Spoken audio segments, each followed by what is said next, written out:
શ્રીમદ ભગવદ્ ગીતા અધ્યાય પહેલો અર્જુન વિષાદ યુગ। ધૃતરાષ્ટ્ર બોલ્યા, હે સંજય, કુરુક્ષેત્રની પવિત્ર ભૂમિ પર યુદ્ધ કરવાની ઈચ્છાથી એકત્ર થયેલા મારા તથા પાંડુના પુત્રોએ શું કર્યું? સંજય બોલ્યા, પાંડુ પુત્રોની સેનાને વ્યૂહરચનામાં ગોઠવાયેલી જોઈને રાજા દુર્યોધન પોતાના ગુરુ પાસે ગયો અને આ પ્રમાણે વચનો કહ્યા। દુર્યોધન બોલ્યો, આદરણીય આચાર્ય, પાંડુ પુત્રોની વિશાળ સેનાનું અવલોકન કરો, જેની વ્યૂહરચના આપના પ્રશિક્ષિત બુદ્ધિમાન શિષ્ય દ્રુપદના પુત્રે નિપુણતાપૂર્વક યુદ્ધ કરવા માટે ગોઠવી છે। પાંડવોની આ સેનામાં ભીમ અને અર્જુન સમાન બળશાળી યુદ્ધ કરવા વાળા મહારથી યુયુધાન, વિરાટ અને દ્રુપદ જેવા અનેક શૂરવીર ધનુર્ધારીઓ છે। તેમની સાથે ધૃષ્ટકેતુ, ચેકિતાન, કાશીના પરાક્રમી રાજા, પુરુજીત, કુંતી, ભોજ અને સેવ્ય બધા મહાન સેના નાયક છે। તેમની સેનામાં પરાક્રમી યુધામન્યુ, સુરવીર ઉત્તમૌજા, સુભદ્રા અને દ્રૌપદીના પુત્રો પણ છે, જે સર્વ નિશ્ચિત રૂપે મહાશક્તિશાળી યોદ્ધાઓ છે। હે દ્વિજ શ્રેષ્ઠ, આપણી સેનાના નાયકો વિશે પણ સાંભળો, જેઓ આપણી સેનાનું સંચાલન કરવા માટે વિશેષ નિપુણ છે। તેમના વિશે હવે હું તમને વિગતવાર કહું છું। આ સેનામાં આપ, ભીષ્મ, કર્ણ, કૃપાચાર્ય, અશ્વત્થામા, વિકર્ણ તથા સોમદત્તનો પુત્ર ભૂરિશ્રવા જેવા મહાપુરુષો છે કે જેઓ યુદ્ધમાં હંમેશા વિજયી રહ્યા છે।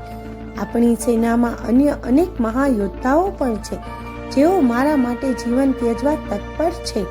તેઓ યુદ્ધ વિદ્યામાં પારંગત છે અને વિભિન્ન પ્રકારના શસ્ત્રોથી સુસજ્જ છે। આપણું સૈન્ય બળ અસીમિત છે અને આપણે સૌ પિતામહ ભીષ્મના નેતૃત્વમાં પૂર્ણપણે સુરક્ષિત છીએ, જ્યારે પાંડવોનું સૈન્ય બળ ભીમના નેતૃત્વમાં સાવધાનીપૂર્વક સુરક્ષિત હોવા છતાં તે સીમિત છે। આથી હું સર્વ યોદ્ધાગણોને આગ્રહ કરું છું કે આપ સૌ પોતપોતાના મોરચાના સ્થાનો પર નિશ્ચિત રૂપે સ્થિત રહીને પણ ભીષ્મ પિતામહને પૂરેપૂરી સહાયતા કરો। તત્પશ્ચાત કુરુવંશના મહાપ્રતાપી વયોવૃદ્ધ વડીલ ભીષ્મ પિતામહે સિંહની ગર્જના સમાન ઘોષ કરનારો પોતાનો શંખ ફૂંકીને ઉચ્ચ સ્વરે શંખનાદ કર્યો, જેનાથી દુર્યોધન બહુ હર્ષ પામ્યો। તત્પશ્ચાત શંખ, નગારા, શૃંગ તથા રણસિંગા સહસા એક સાથે વાગવા લાગ્યા, જેનો સંયુક્ત વાદ્ય ઘોષ અત્યંત ઘોંઘાટ ભર્યો હતો।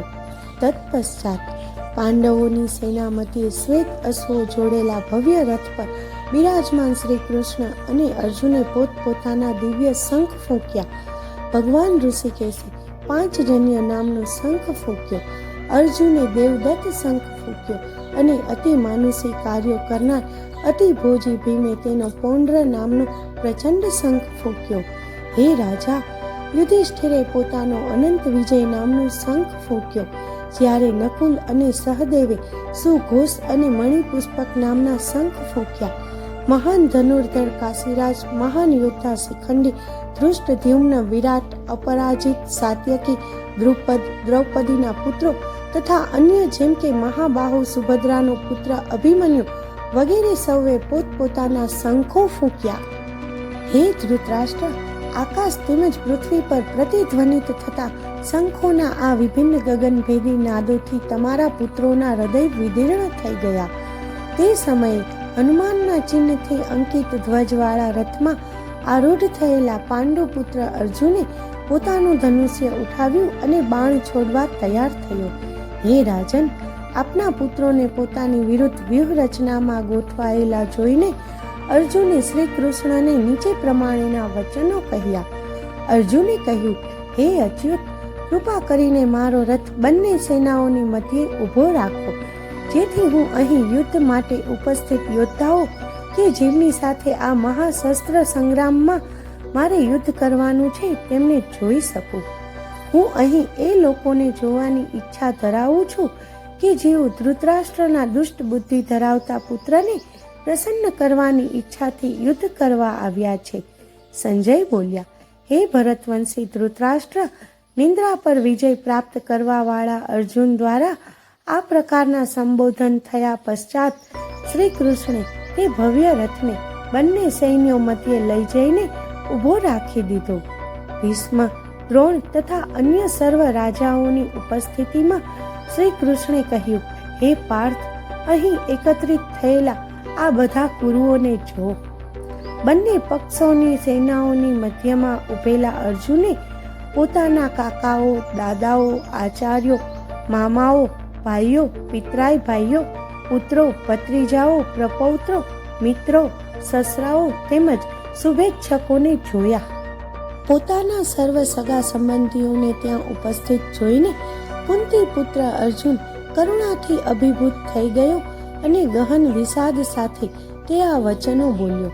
અર્જુને કહ્યું, હે કૃષ્ણ, યુદ્ધ માટે તથા એકબીજાનો વધ કરવાના આશયથી અહીં ઉપસ્થિત થયેલા મારા સ્વજનોને જોઈને મારા અંગો ધ્રુજી રહ્યા છે અને મોઢું સુકાઈ રહ્યું છે.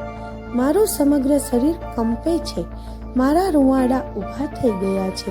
મારું ધનુષ્ય ગાંડિયું મારા હાથોમાંથી સરકી રહ્યું છે અને મારી આખી ત્વચા બળી રહી છે.